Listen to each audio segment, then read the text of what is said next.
வணக்கம். சிவன் மாந்திரீகம். இந்த மாந்திரீகத்தில் வசியம் செய்யும் மாந்திரீக ரகசியத்தை பற்றி பார்க்கலாம்.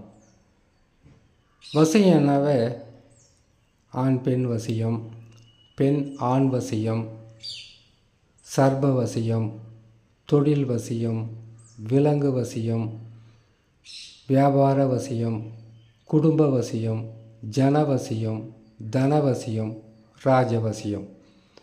வசியம் சொன்னாவே பல வகைப்படும். அதில் இப்போ பார்க்கக்கூடியது ஆண் பெண் வசியம். ஆண் பெண் வசியம் செய்யணும்னு கேட்டிங்கன்னாக்கா, முதலில் ஆணுக்கும் பெண்ணுக்கும் ஏற்பட்டிருக்கக்கூடிய பிரச்சனை எதுவாக இருந்தாலும் அந்த பிரச்சனையிலிருந்து அவங்கள முழுசாக கொண்டு வரணும்.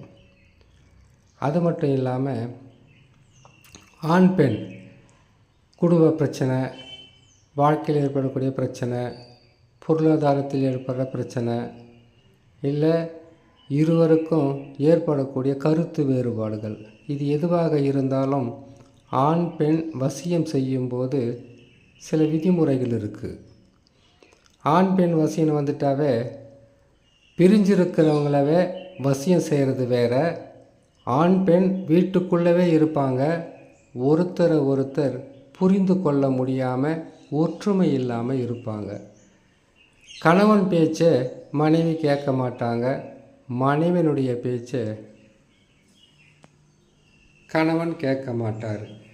இப்படி பல வழியில் கணவன் மனைவி என்று சொல்லக்கூடிய அந்த உறவு பிரிவினையும் மன நிம்மதி இல்லாமையும், எதுக்காக தான் வாழுறோமோன்ற எண்ணற்ற மன கஷ்டங்களுடன் வாழ்ந்து கொண்டு இருப்பாங்க. அவங்களுக்கு மாந்திரீகம் செய்து வசியம் செய்யக்கூடிய சில இரகசிய மந்திரம், எந்திரம், பூஜை விதிமுறைகள் இருக்குது. மாந்திரீகத்தில் பார்த்திங்கன்னாக்கா கரு மாந்திரிகன் ஒன்று இருக்குது, உரு மாந்திரிகன் ஒன்று இருக்குது.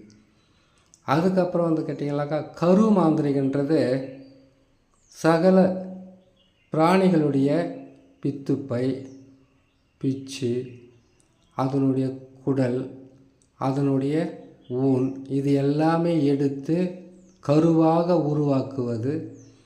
இதில் தனிப்பட்ட முறையில் இருக்குது. ஐங்கோல மை இருக்குது.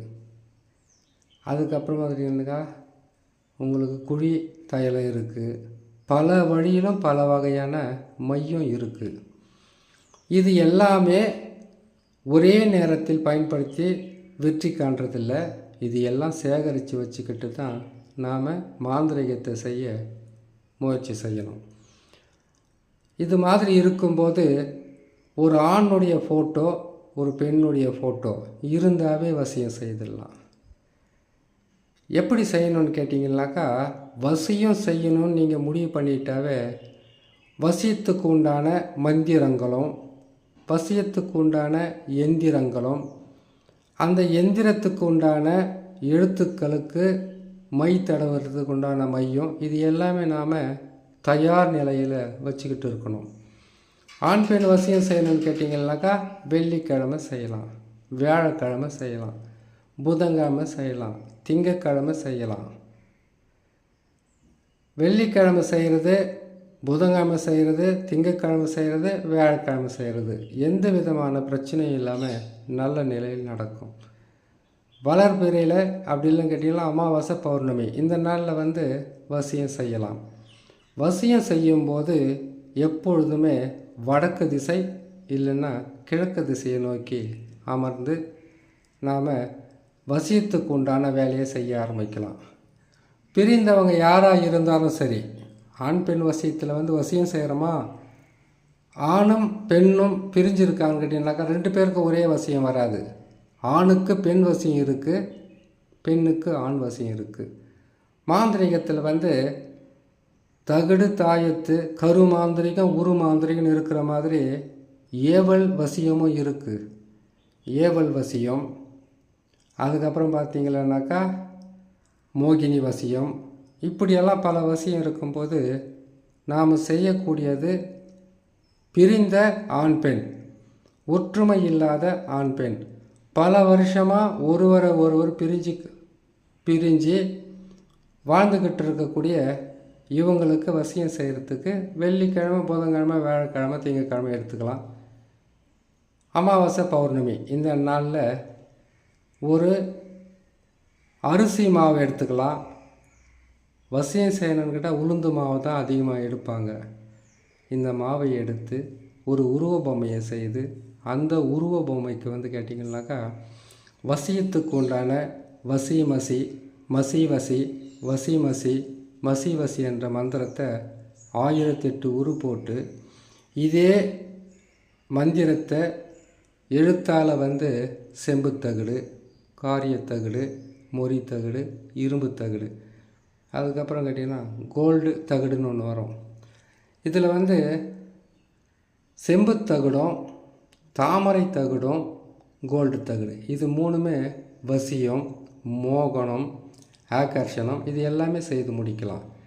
அப்படி செய்து என்ன செய்யணும்னு கேட்டிங்கன்னா அந்த தகடை சிறுசாக வெட்டி அதில் எந்த ஆண் எந்த பெண் பிரிஞ்சிருக்காங்களோ அவங்களுடைய பேரை அதில் எழுதி அவங்களுடைய குலதெய்வம் பேரும் அதில் எழுதி அதுக்குண்டான வசிய மைய அதில் தடவி அதுக்கு வசி மசி, மசி வசின்ற மாந்திரீக எழுத்தவை மந்திரத்தை 1008 உரு போட்டு முதலில் அந்த எழுதின தகடவை நாம் திருநீரால் சுத்திகரிக்கணும்.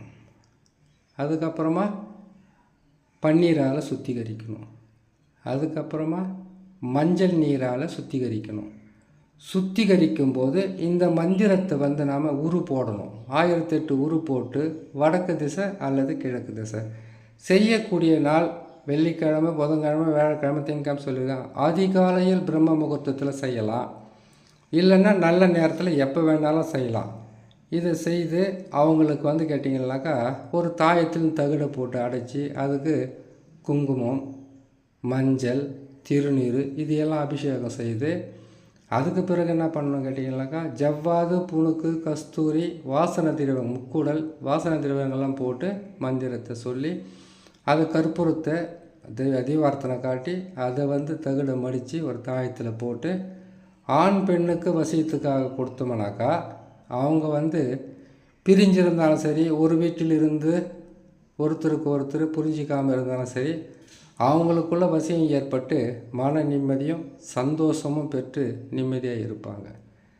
இது செய்யக்கூடிய நாளும் சொல்லியிருக்கோம், இதுக்குண்டான மையம் சொல்லியிருக்கிறோம். ஒவ்வொரு பதிவிலும் ஒவ்வொரு மாந்திரிகத்தில் இருக்கக்கூடிய வசியம், மோகனம், ஸ்தம்பனம், வேதனம், வித்வேஷனம், ஆகர்ஷணம், மாரணம் சொல்லக்கூடிய 8 வகையான மாந்திரிகத்தை எப்படி செய்கிறதுன்றது ஒவ்வொரு பதிவிலும் போடுறோம். கேட்டு பயன்பெறுங்க. நன்றி, வணக்கம்.